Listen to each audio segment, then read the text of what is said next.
Excited to be here today to learn about governance for startups. It's an essential ingredient to forming new ventures, and I'm happy to host everybody along with SoPE to learn about this important topic.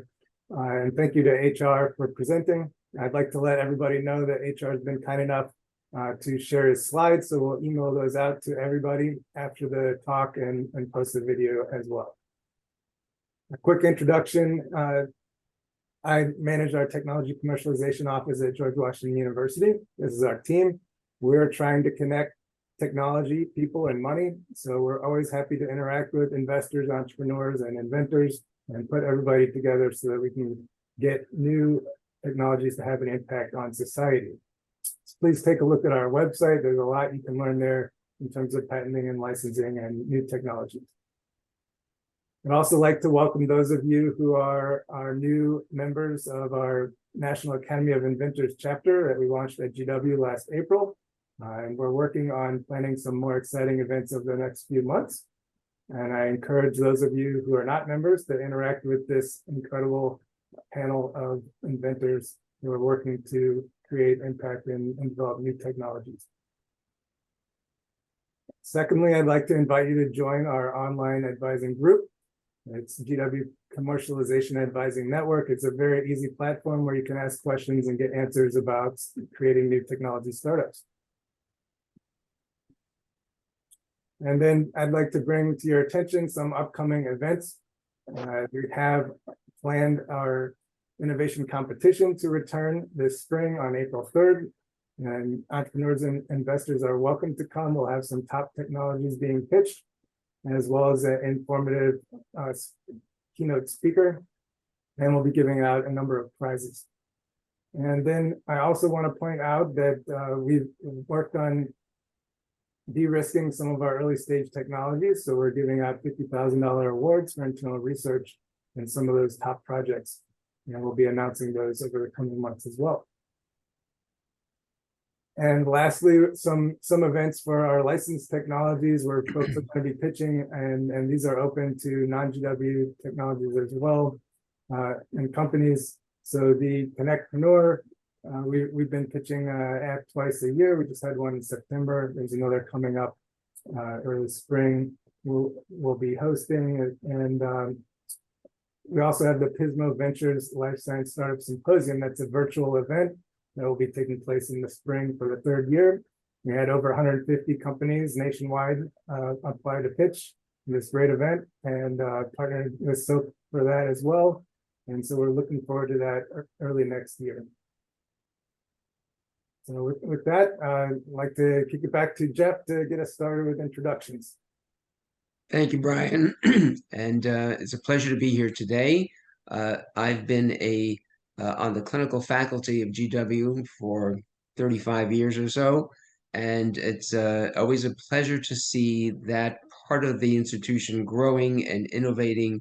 And as I've gone to helping SoPE grow, this venture between SoPE and GW has proved to be very successful. We hope to continue to bring the audience informative programs that will help you on the journey from inception to commercialization. And today we're going to have a topic that is near and dear to my heart and near and dear to many of you, is that what do you do about a board of governors, a board of directors? And how do you go about approaching implementing it and executing it and incorporating it and selecting the members that you want to be on your board? Well, luckily today we have an expert. Herb Rubenstein is not only an attorney, an educator, and consultant, but a golf pro. In case you have any questions about that, you can ask him after the webinar. But he has some really good insights as to how we as life science entrepreneurs can deal with these issues in a way that is both logical, effective, and not too painful. So with that, I will introduce Herb Rubenstein. And Herb, I'll let you tell folks your background and let you share with them your knowledge and expertise today. Thank you very much. And as we go to my slide deck, the first thing I want to say is MK Marsden has helped me. I've worked with her for 7 years on boards, put together these slides. Yesterday, she got a call from a potential lead investor. She's the CEO of a company. And he said, I've got a group of people. We have to meet tomorrow in New York. So she called me and said, I really can't do this. I'm sorry, I gave my word I would do this. So you'll hear her in spirit. She is an independent director on 2 boards. And what that really raises, the fact that she can't be here today, is one of the things to understand, there's only a certain number of boards of directors a person can be on at the same time. And this is important for those who are recruiting board members, as well as those who want to be recruited and want to be on a board. And so this webinar today is talking to both audiences equally. She serves as an independent director on several boards. She is a CEO. She is also training for the Senior Olympics in bicycling. And so this week, 200-mile rides. So she's pretty busy. Hopefully, when we do this again next year, if there's an update and if we're invited back, she will be here. Now, these slides are yours. These slides are in the public domain. This is a board of directors asset that you're getting. In addition, with regard to these slides, you can use them for any purpose, internal training. I'm going to be recommending that you go out there and talk to Rotary clubs, and you talk to Kiwanis, and you talk to other organizations, and you talk to students at universities about why it's important that these people of all ages, even right in college and right out of college, seek to become leaders in organizations by being on boards of directors. If you use 10 or 20 slides, it would be nice to give SoPE an acknowledgement, to give me an acknowledgement, but it's not necessary. You have an asset here that I hope is very valuable. And with regard to me, I've written a book that was published by Financial Times called Breakthrough Inc., High Growth Strategies for Entrepreneurial Organizations. I have taught at George Washington University. I taught the course called Strategic Management, just as I taught it at the University of Colorado, Denver, the Graduate School of Business. And I also started an organization many years ago called the Association of Professional Futurists. And one of the things you will have to comprehend as a board member is, yes, you need to fix major leaks, just like you're in a rowboat, just like you're in a sailboat. But even more importantly, in some respects, you have to know where that sailboat or where that small boat is going. And you have to understand the future. So we'll talk about some of the competencies that people need for boards of directors. And so on this next slide, you'll see what the course objectives are. This is a very practical course. I hope that you can take notes, handwritten, typed. Feel free to ask any questions. Brian or Jeff or myself will see those and I'll answer them. So there's some rules. And I think a bad board of directors is worse than no board of directors. And no board of directors for a C corporation or an S corporation is illegal. And for an LLC, you don't need a board of directors, especially if it's a single member.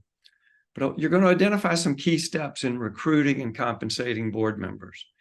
And I'm going to give you, just because I'm a lawyer, I'm going to give you 4 great disasters of boards of directors so that you can, count your lucky stars. You were not asked to be on one of those boards because you might have accepted, most of us might have accepted one of those boards. And understanding that role of the CEO and the chairperson of the board, especially for startups, resist the urge that the CEO become chair of the board. I think the conflicts of interest are too great. And it just makes no sense. So, and I know that some CEOs demand it. They won't become a CEO unless they become chair of the board. So obviously it's always a negotiated situation. And so there are two sides: learn how to set up a great board and how to improve the board. And so we want you to use the chat box for a lot of things. Take a look at this next slide, and just here's a survey question asking you about your role. Are you a CEO? Yes or no? Does the company you work for have a board of directors? Yes or no? If you're a board member on one or more boards, and when I mentioned you shouldn't be on more than 2 to 4 boards maximum, preferably 2. On the for-profit side, I also recommend not being on more than 4 to 6 boards on the nonprofit side. Now, in the nonprofit world, there are 3 kinds of boards, and we always mix them together. There's a working board. You start out in a working board, maybe an accountant does a tax return, people pop popcorn, they call volunteers. It's a working board. And then there's sometimes a little bit higher level, a wisdom board. And that's where the accountants, the lawyers, the social media experts, the ethics experts, the subject matter experts come on your board and they tell you what to do.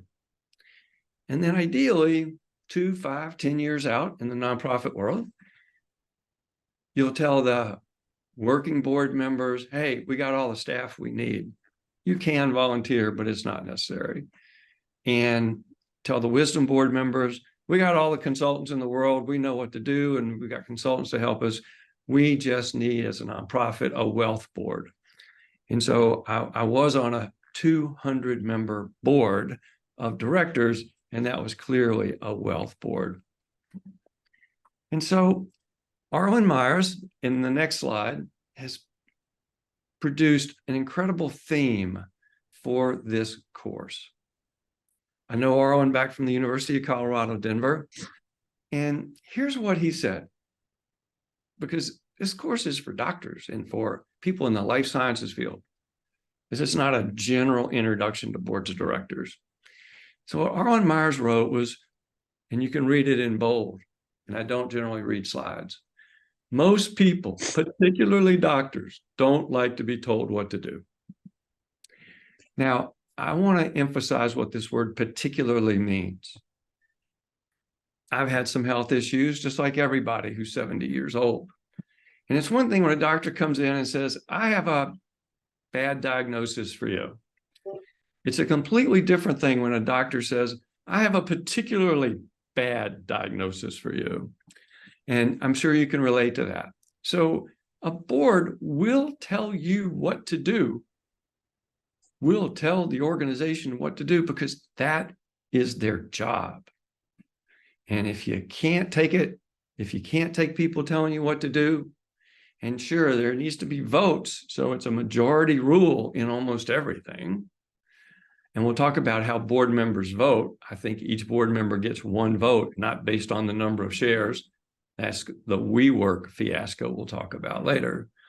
And so you need to come up with a strategy for how you can be in a board meeting and how you can welcome and actively listen and really understand what people are telling you, because everyone is in the same boat and everyone wants to get to the right place.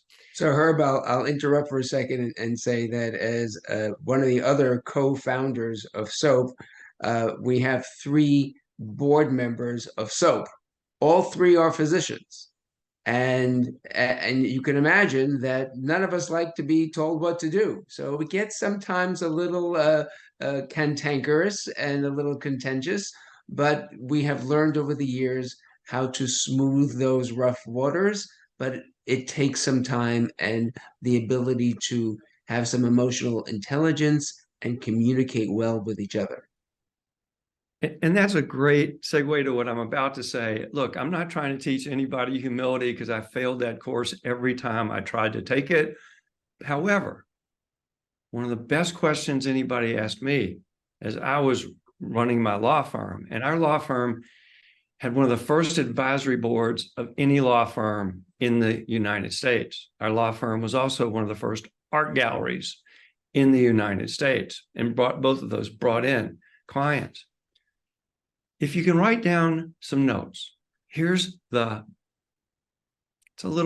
really a project. It's going to take 2 minutes. Write down if you're the CEO, if you're the founder, if you're the inventor, if you're the company starter, if you're the visionary, any of those roles, and you're recruiting, write down right now what you're going to say is your list of blind spots. And one of them might be never run a business that has achieved the size I want this one to achieve. So business day-to-day operational experience. In addition, some of your blind spots might be compliance with government regulations. It could be cybersecurity issues like ransomware and privacy. It could be some aspects of the science that your company is tackling. And for that, of course, you'll need a scientific advisory board. It might be you have a blind spot in AI, blockchain, crypto, Web3 technologies. You might also have a blind spot when it comes to what I'm going to call diversity. And I want to make sure you understand what I mean about diversity. And I am on the Diversity, Equity, and Inclusion Committee, subcommittee of the PGA. And I am on the Diversity, Equity, and Inclusion subcommittee of the Golf Coaches Association of America. Diversity does not just mean we need to pick people from 2 ethnic groups, 2 genders, 2 geographic areas, 2 backgrounds, business backgrounds. Because there's an old saying that I quoted in my first book, 80% of the knowledge you're going to need over the next 5 years to be successful in a new business will likely come from an industry different than the industry that you are in. So when I'm talking about diverse board members, I'm talking about age diverse. You look around the room in a board, almost everybody is well within 1 standard deviation age-wise of everybody else. And you're going to want board members who have some lived experience similar lived experience with the customers. You may not know anything about customer service and measuring customer satisfaction. You may not understand much about finance and audit. And these are high stakes areas. And so you might not know about raising capital. So as long as you're willing to say, I have these blind spots, then you're able to start to look as what do these other people around the room have I don't have? Because I always say, lead when you can, follow when you should. And so my story, how did I learn that? Because I'm saying something in this next slide. When I speak to someone in a casual conversation about business, okay? When I sit on the board of directors as an independent board member, maybe I'm an investor and I've invested in some companies. Even if I were chair of the board or the CEO, at that moment, I am not a lawyer. I don't cross-examine my family at dinner. I might have when I was a real young lawyer, but I got over it. And thank goodness they did too. So I'm not a lawyer. I'm not acting as a lawyer. And when you, assuming you're a doctor or a medical technician, someone in the medical field, when you are in that board meeting, you are not a doctor. You are a business person.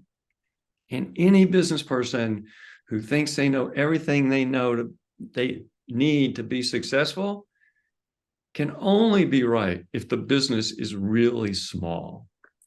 And how do I know that if I'm sitting on the board of directors and I'm a CEO, how do I know I'm not being a lawyer? Because my legal malpractice insurance carrier doesn't even cover me. And I'll tell them in advance I sit on board members, on boards. So you're not a doctor. That's a real identity transformational shift. And I hope that you will understand that A board is a team. It's a governing team. It certainly has a hierarchy. Okay, and I'll explain that hierarchy through the committee structure, executive committee, and all of that. So in the next slide, what I want you to look at is one of the first thing the board has to figure out in this next slide is what are the issues the board will take on. Now, there used to be, and this is where Wells Fargo completely blew it. Wells Fargo had a problem. They were generating $100 million in revenue, and it was for things that their customers didn't really need, didn't really know they were buying: insurance on loan documents, some inflated activities with regard to real estate settlements, and people might have already had insurance. Well, Wells Fargo is an $87.2 billion a year company. Should a board really care a lot if $100 million is coming in that some manager thought was a great idea, but might draw some regulatory scrutiny maybe sometime? So the old standard 20 years ago was we only care about the things that impact stock prices or valuation of the company. The reason that standard is stupid is because you'll never know at the time when it looks small if that could be just the tip of the iceberg, that you would have figured out where the whole iceberg was if you got into it. And Wells Fargo has now paid over $10 billion in fines, $3.5 billion just this year in 2023. And it all started by turning the other cheek to violations of ethical rules, legal standards, and FDIC rules. So patient safety, patient privacy, those are solidly board issues. You can do it at the perfect level or the very good level, and that's not going to maybe change too much about the value of your company, but it is material. It will eventually lead. If it gets so great, it will boost your stock price and the value of your company. If it's so bad, it will be front page in a place where you don't want to be. And so effective boards have to do their due diligence. Now that might sound like, well, of course, Herb, any idiot knows effective boards have to do their due diligence. But it was 2023 in the Chancery Court in Delaware, where all the boards of directors cases are litigated because most of the companies are Delaware companies. In those situations, and recently, for the first time in the history of boards of directors litigation, they found that a board, several board members, did not do their due diligence. They were what we call yes men or yes women. Now, you can rely on a consultant, but you can't really rely just on another board member who likes this or thinks that. And so the idea, and we'll talk about what a strong board is, and I'm going to show you the weakest board ever when it comes to Theranos, okay? However, it looked like it was the strongest board capable of being produced in the Western Hemisphere, and I'm not kidding. Boards can be really important and valuable in helping raise capital. The key is that it takes a team to raise capital, because somebody might offer you money. Their name might be Jeffrey Epstein, and you don't want that money, and you want to make sure somebody's doing a source of funds analysis, preferably the accounting firm that you use. And that accounting firm has the diplomatic skills to say, look, just need to look over where this money came from. We don't need to see your detailed tax returns. An interview will do. How have you raised money? How have you made money in the past? And that sort of thing. But how you take money into an organization. There was a med tech company. It took money from a Brazilian retirement fund that went under and belly up. It was brutal. It was brutal. They couldn't extract their capital. People wanted to buy 100%. They couldn't extract the stock from that for any price. It was awful. So Herb, before you move on from this slide, raising capital is obviously one of the biggest concerns and time issues for entrepreneurs when they're starting their companies. Should a CEO of a company or the initial investors choose a board member based on their reputation or ability to raise capital? Well, reputation and ability, as you know, sometimes are two different things. Yes, And I do. Ability to raise capital, I think you really want to start narrow with, if you're going to put somebody on the board who can raise capital, they really have to have had some experience raising capital in that specific sector, that sub-niche area, because the Rolodex doesn't go far. Now, also, the whole board needs to become familiar with artificial intelligence and its ability to help raise capital now and identify the suspects that may, in the old days, have been under the radar screen. I mean, there are a lot of people in the capital business who they don't want anybody referring anybody to them ever. They just want to go find all these things themselves. So you've got to be a little bit out there in the open. So yes, I think that having not just one person, because that person, nobody can act as a loner on the board. That person may know somebody, they may have gotten money from a foreign country. It's been laundered 4 times, so it's probably okay in some ways. But who, there's an old saying as a lawyer, you're not a good lawyer until you fired a client, and you're not a great lawyer until you fired your best client. And I mean by best client, the client that paid you faster than anybody and more than anybody. And so the key is you want to be turning down capital. And I've seen people turn down capital because, quote, the valuation was too high. Somebody said, we'll increase that valuation by 30%. And he said, this is just, a B round. I can't take the capital at that valuation because the next time I go for capital, in 2 years, we won't even be worth that in 2 years. So I'm not going to have the next person take a haircut or you take a haircut. So raising capital is about what's the cost of money? Where is it going to come from? And cost is not only some percentage of ownership.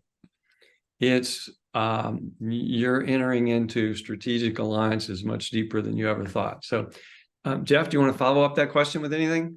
What about compensation to board members for activities like raising capital? And can you have different compensation packages for your board members depending on the level of engagement and what they're doing for the board? So I've actually had compensation packages that I've helped develop that were based on the documentable contribution of the board member to the organization. And there should be term limits. There should be 3-year terms, preferably. But one board member struck a deal on a particular rental property that saved the organization about $250,000, and he received a check for $80,000 right away because he got 1/3 of that. Compensation, I apologize about that other phone. Compensation for board members can take any form. It can be more stock options. You always, as a startup, you've got to hold on to your cash. Cash is everything. And there's that old saying, Droom, don't run out of money. So you don't want to be handing your board members who are producing long-term value, sometimes short-term value. But the key is that you want to compensate them for what they do, different board members. And so it's important to come up with a compensation package. Sometimes if investors, and when they come in, they're going to say, I'm only going to invest if nobody gets none of my money I'm investing can go like to a finder's fee. And an investor, especially an institutional investor, can do that. The institutional investor probably cannot, it's taking a certain amount of stock and it's putting cash in there, they will say sometimes, we will have a member on the board, but you cannot compensate that member on the board. That's just our institution's view. We don't want them, saying, well, I get a little more money if my investment banker or others. So yes, it can be a whole variety of things. The thing you're going to want to do, and AI can be helpful here, but other research in law firms are really skilled at doing this, and so should be accounting firms. I teach continuing education to accountants and lawyers. I maybe been a lawyer so long, I prefer teaching accountants.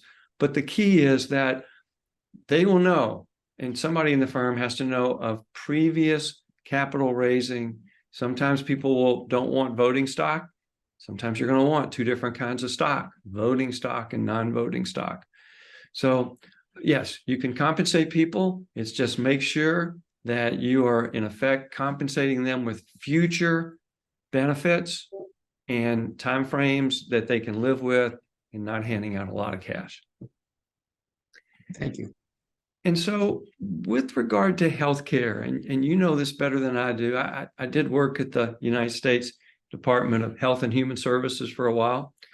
And so on this next slide, there are challenges that are truly unique to healthcare.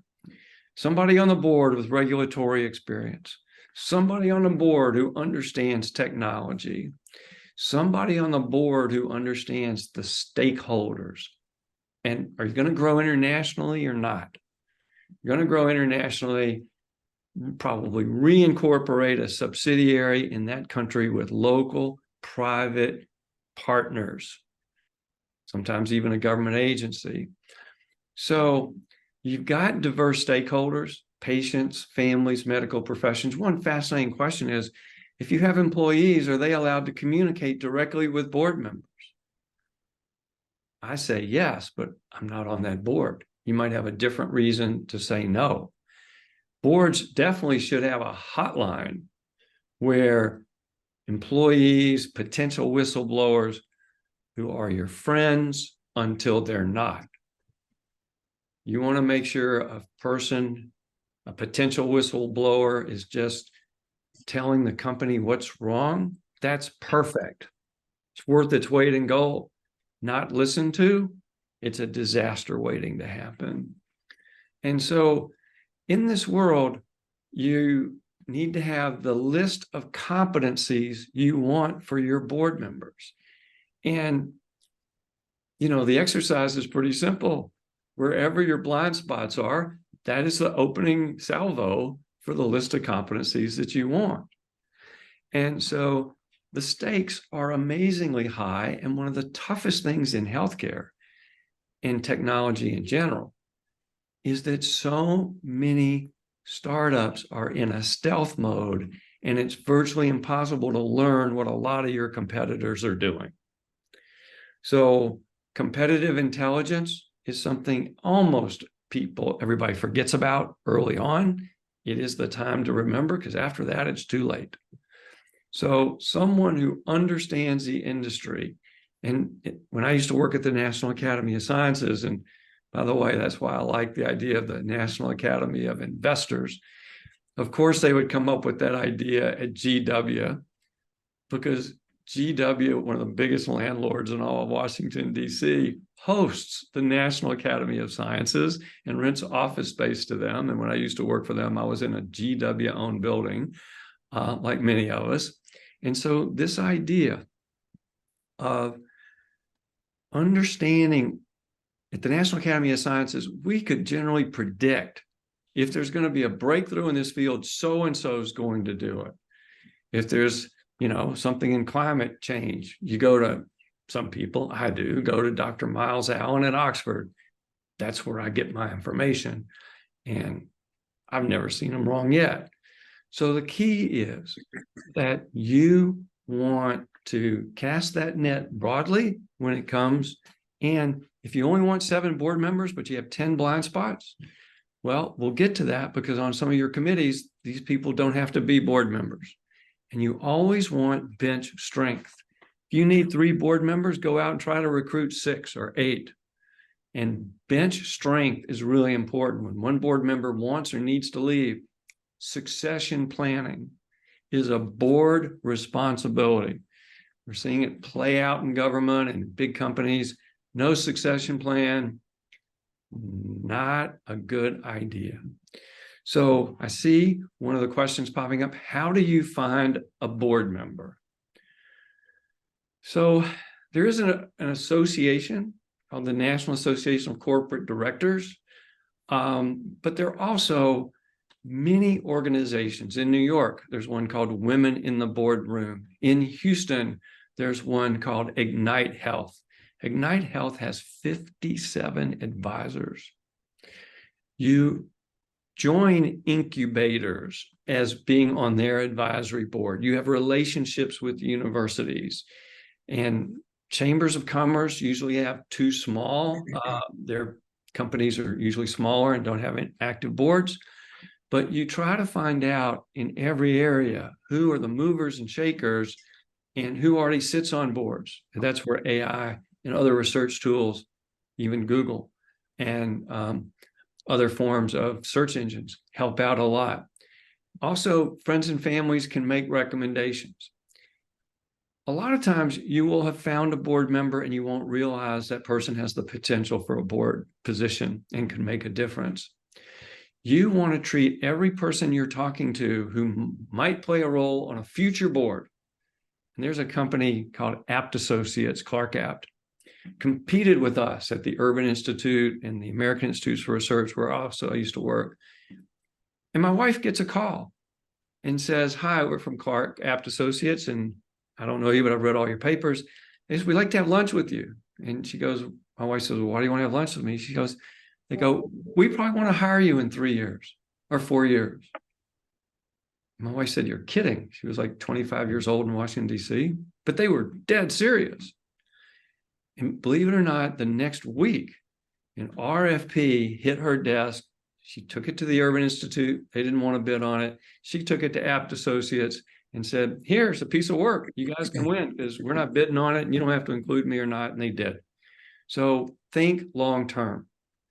And you can even put out a request for, and I do it privately through your network, that you are looking for board members with these skills. And you do need to say a little bit about what the compensation is going to be. And usually that's in the form of options. Herb, talk for a second about the natural history of board emergence in a new company in terms of founders, seed money, and then series A, B, C, and follow-ons, because we know that when you're starting to raise substantial funds, whoever is the lead investor in that round may demand a board seat. That's right. And if they demand a board seat, it's not just you've got one person on the board, they should have some staff and some resources. Because what happens is boards evolve based on the resources they have. In a startup, most boards don't even have a budget. So they can't hire any staff. I lived in Washington, D.C. 28 years. I didn't go to many cocktail parties. That just wasn't my thing. I had too many young kids. But I was at one. And I'm talking to a young lawyer. And she said she works in a big law firm for boards of directors. And now she's on an assignment working for a big company for the audit committee. And I said, I'm not going to tell anybody except maybe years down the road. What are the fees like when your law firm is working for the audit committee? It wasn't a startup. It was a well-advanced company. And she said, our fees are averaging for the last 6 months about $120,000 a month. And I expect they're going to go up significantly over the next year. That's a budget. There's got to be directors and officers insurance. That costs money.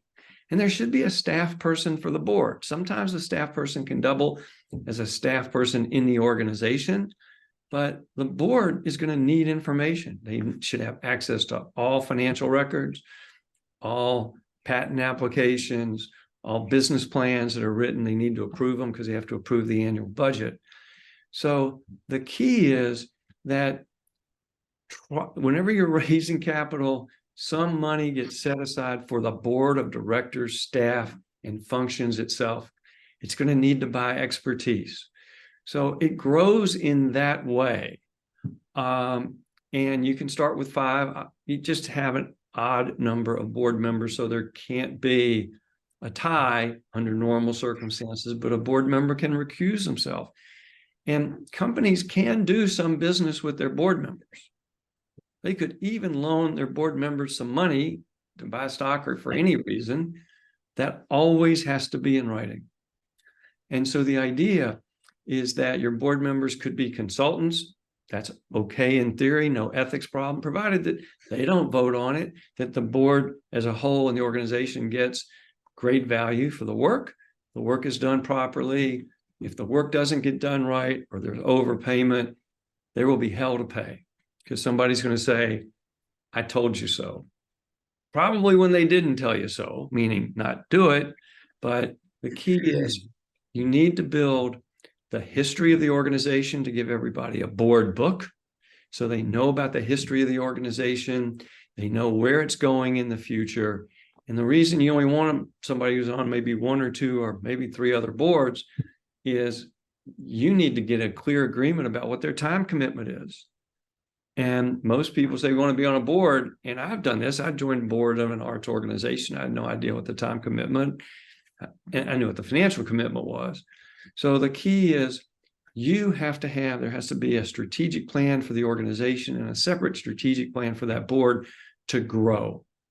And you feed it money, you feed it good decisions, you feed it expertise to help make these good decisions using the business judgment rule, which is if any reasonable person could have voted in that direction because it seemed like a good idea at the time, that'll protect you from any personal liability. If you were out to lunch and did no due diligence, you might be personally liable for a very bad decision that the board voted for. You and the other people that voted for it who didn't do their homework. So it will evolve and it will grow. There is a thing called special meetings. So I think when you're starting up a board or anything, it's like starting up a train. It takes 50% of the train engine's power just to get the train started and up to 10 miles an hour. After that, the engine is not working real hard.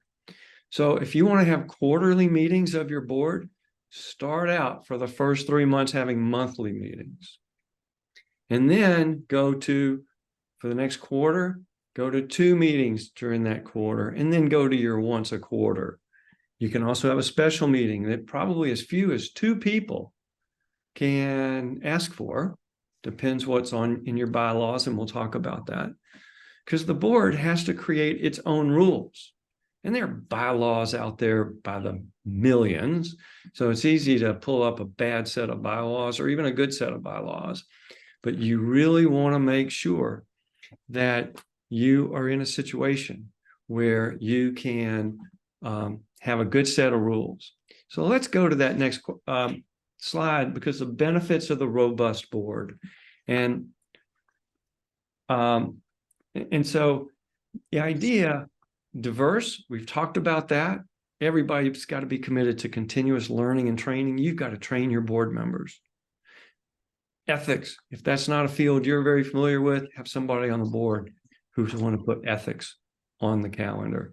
And so training sessions for board members is essential, as well as strategic vision. Next slide. In addition, your board's going to help the company be resilient, be prepared for unforeseen challenges. So it should hire futurists every once in a while. Community engagement, you're going to need to foster relationships where you are. Somebody's got to be that outward facing. And employee physician morale, this effective leadership trickles down. So very important, the board is responsible. So let's now go to the next slide and talk about a few best practices.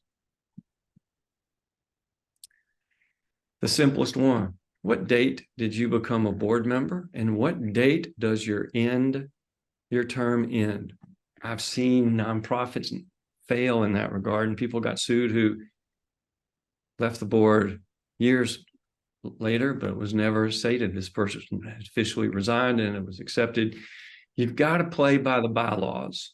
You've got to have approved board minute meetings, and you failure to go through by the corporate formalities, judge is going to throw the book at you. And term limits, I've mentioned that, staggered election for board members, so that if you have 3-year terms, they're not all going to be elected at the same time. And independent advisors, we've already mentioned directors and officers insurance. Let's continue. And so number of board members, up to 7 for early stage, separate advisory board, we've talked about that. All boards must have committees. And so the committees are just all the ones you know about: finance, HR, and HR includes compensation for everybody. There's going to be an executive committee that 2 or 3 people that can take action during the time that the board is not meeting. And so the key is with these best practices is that boards of directors are living beings. And if they're not fed and if they're not engaged, the last thing you want is a board member who is bored. Then you're in deep trouble. You have to get rid of the dead wood on your board almost instantly. There was recently an article that 50% of board members want the removal of some of their other board members, and generally nothing happens, but I'm going to show you how to make it happen. Next slide. And I think independent board members, that's a board member with no financial relationship. I think that's useful. And you've got to have a written conflict of interest policy whenever there's any money changing hands against officers, with officers or directors, must be in writing, must be approved. All loans, including payment terms, and any missed payment is a board issue instantly. In addition, from the next slide, you'll see we've talked about hotlines. You've got to have an active whistleblower listening policy. There's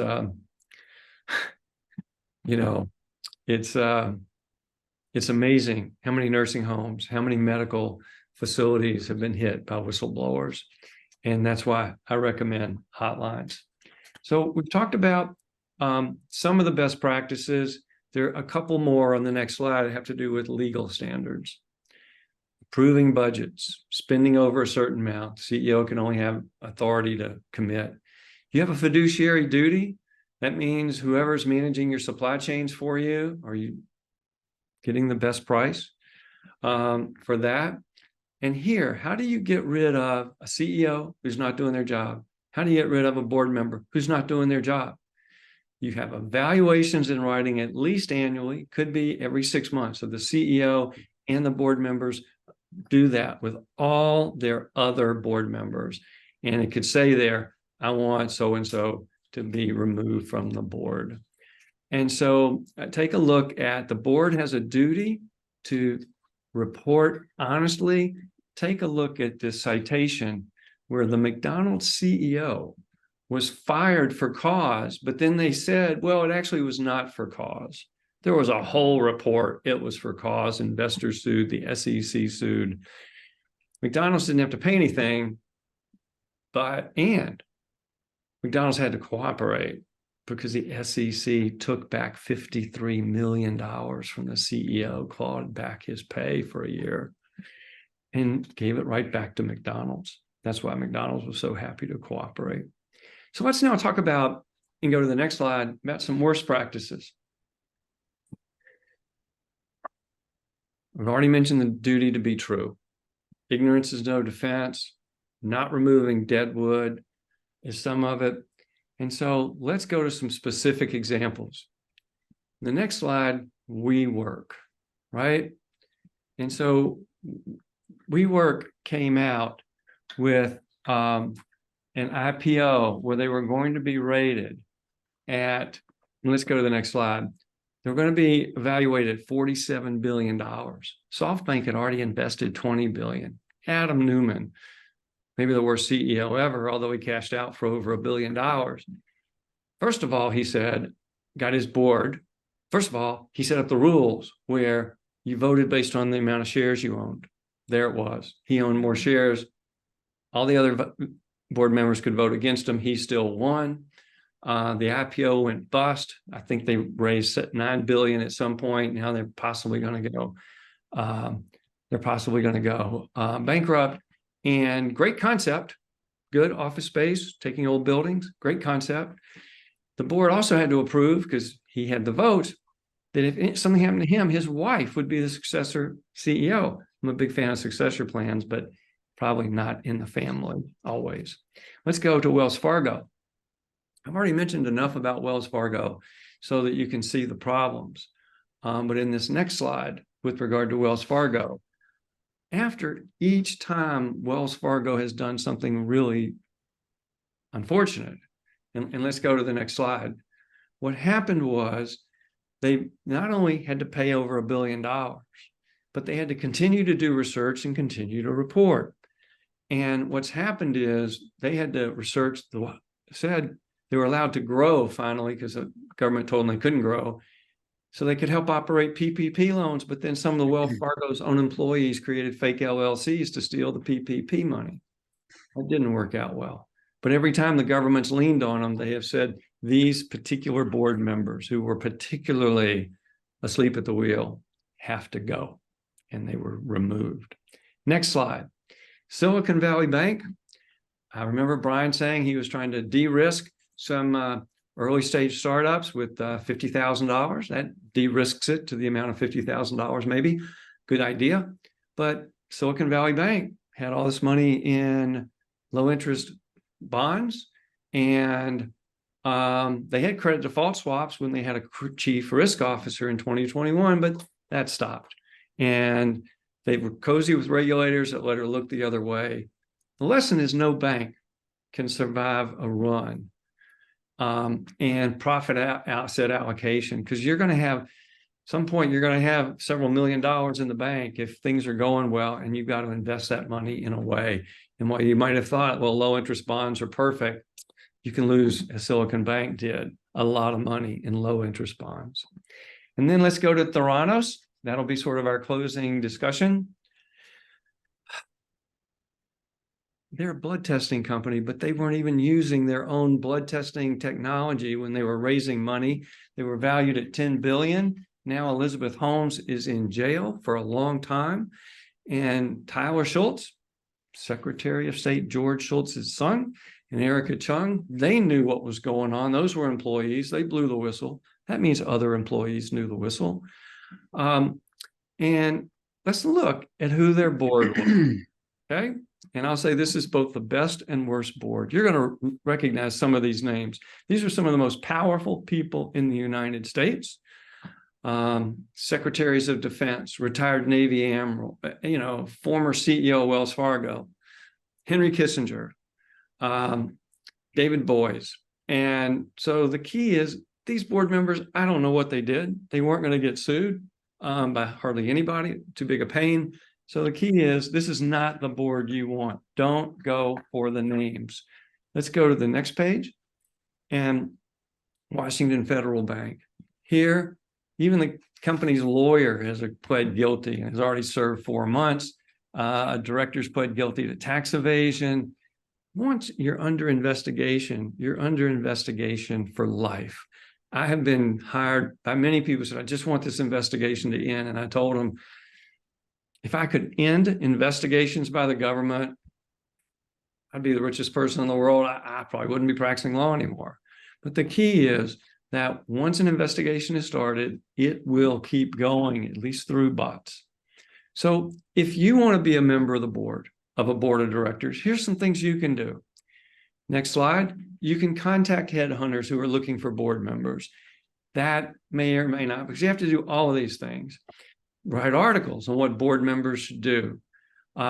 Keep up with new startups, those incubators in like the Center for Commercialization and at GW of Technology, and be willing to make some investments. That helps. Women in the boardroom, other smaller groups can help. There's no silver bullet. Only join a board of directors that's active, it's independent, doing its homework, and that has directors and officers insurance, and go to the entrepreneurship summits. So on this next slide, I've given you half a dozen resources. Take a look. And Ignite Healthcare, the last one, I was introduced to them by Arlen Myers. 57 advisors there already. We have some time for questions, and I'm happy to address them. So Herb, one of the questions that I always face is, when does a problem or a topic reach the level that I would engage the board? Great question. So let's talk about the term materiality. Okay. And it's almost like asking the question, when do I go to a doctor? Right? Mm-hmm. It's the same question. You go to a doctor when you don't understand a situation and you think it could have negative consequences on your health presently or in the future.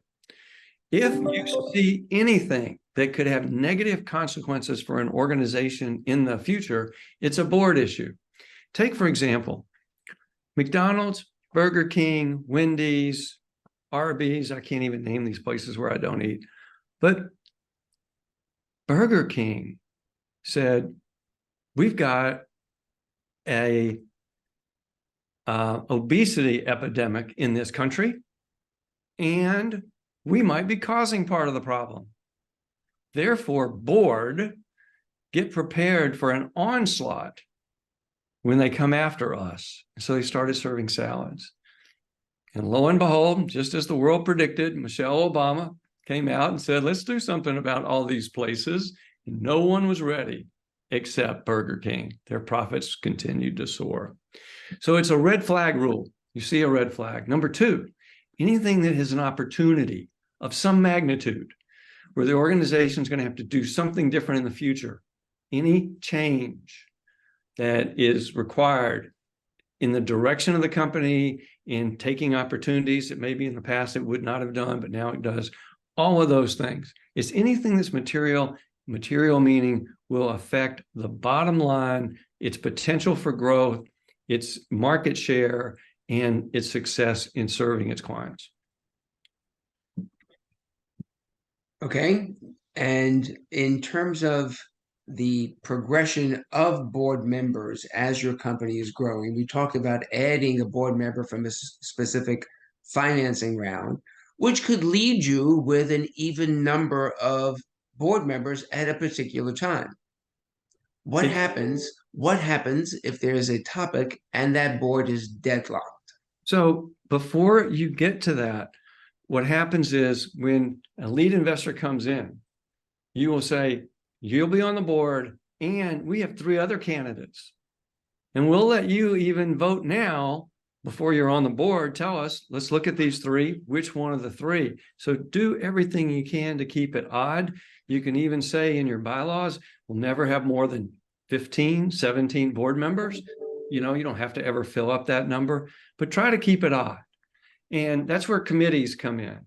You know, committees can have an even or odd number because they can issue a report, but you really want, whether it's finance, audit, product, technology, patient satisfaction, you want all these committees, and they will present things, and hopefully those committees will not be divided or deadlocked, and a lot of action happens there. Which brings up a question as to what's the best way of vetting a potential board member? It's not easy. I spent some time in Tanzania, and there, when a member of one tribe wants to marry a member of another tribe, on each side, they described to me the vetting process. They're interviewing aunts, uncles, cousins, brothers, 2,000 hours on each side. Well, right? And we might value 2,000 hours 1 year of time as $250,000 on a good day, $500,000 of invested time in every Tanzanian wedding. I would have loved to see that be done more expeditiously and see that invested time used more productively. So you have to go through, everybody should have 3 references in writing. It's just like hiring the right person.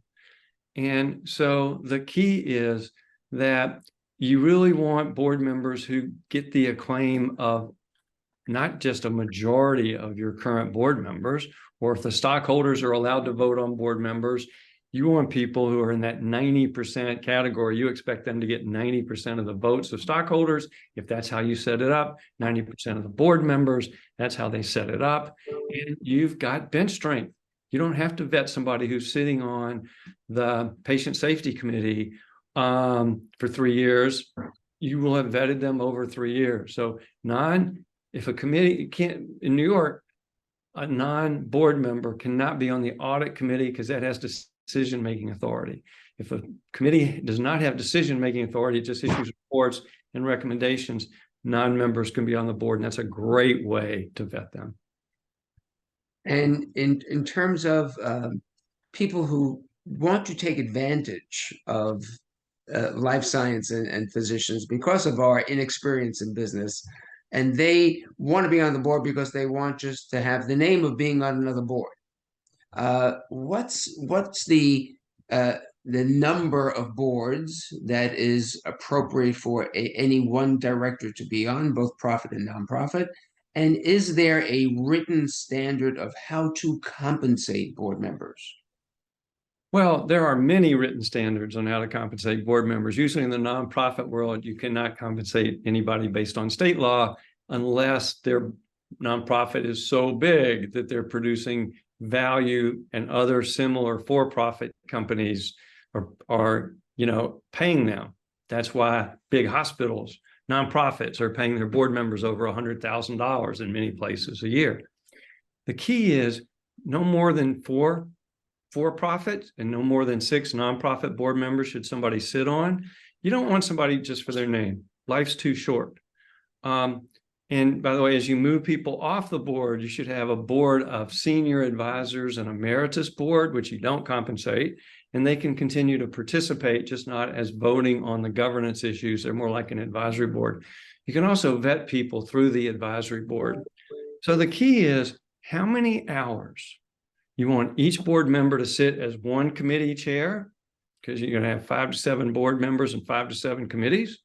That's going to take a certain amount of time. There should be a job description. There are standards for that. And depending on, you give them 1,000 options, do you give them 500 options? Well, it all depends whether you're going to have 10,000 shares or you're going to have 10 million shares. So that's why the standards can't be so much in terms of clarity, but, you're generally never giving more than, 0.5% of the company ever. And it can be first year you get this, second year, third year, you build it up slowly because the person might quit. It's never even options on the barrelhead right in the beginning. The other thing I just wanted to say is that how many hours? I mean, the board members all have to agree, and it should be a minimum of 10 hours a week. Otherwise, you're just not using that board very well. And with nonprofits and you're raising money, no big deal. But in a startup, there's a lot to do. And you're going to have meetings electronically. That's why you need that security system. Give them their own email address at the name of your company. So you don't want them using their personal email. You could even in phones, maybe, or you can give them a phone, and they turn it back in at the end of their service. So that's, I think, the key. Elizabeth Holmes had the best names in the world. And she's in jail and nobody came to cover her back, and she lied maybe to all of them. And they, you got to be people who really can sniff out a lie on a board. And they're very strong people and people who ask questions. Good question. Well, Herb, I just want to thank you for your time and sharing your insights and your expertise.